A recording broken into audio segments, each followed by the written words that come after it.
किनका आपस का प्रेम। यहां पर जनक जी को मधुर ईर्षा हो गई है। क्या हो गई है? मधुर ईर्षा। ईर्षा सबके अंदर होती है। कोई विशेष चीज हो तो लगता है ये हमारी हो जाए या हम इसके हो जाए, दूसरे के ना हो, तो ये मधुर ईर्षा है। और मधुर ईर्षा भगवत प्राप्ति करा देती है। बड़ा सुंदर भाव है इसमें।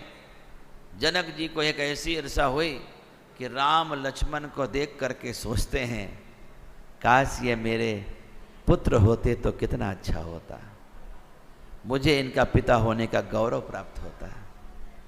सिर में हाथ रखते, अरे मूर्ख जनक, ये तो दशरथ के पुत्र हो चुके। इतना बड़ा ज्ञानी पागल है।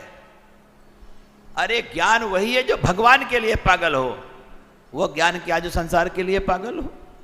वो ज्ञान है ही नहीं, वो तो अज्ञानता है। फिर सोचने लगे, अगर ये मेरे चेले होते, अब दोनों हाथ सिर में रख, पगला गए हो क्या?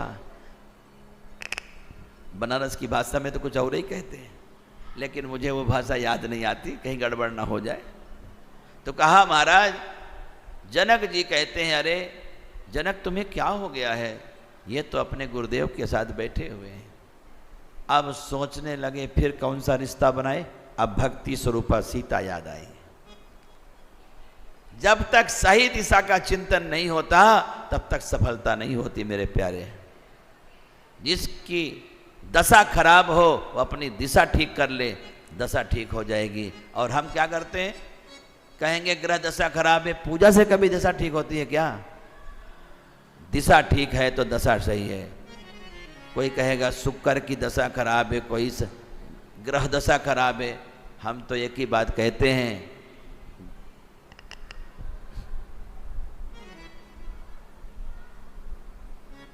ग्रहों से अच्छा है अनुग्रह।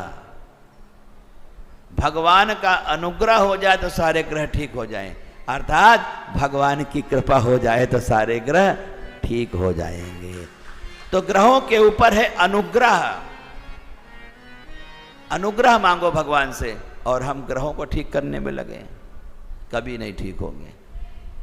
आप चाहे जितनी पूजा कर लो, चाहे जितना तहवीज बांध लो, चाहे जितना पाखंड रच दो, परिणाम जीरो ही आएगा और उलझते चले जाओगे। अगर भगवान का अनुग्रह प्राप्त हो गया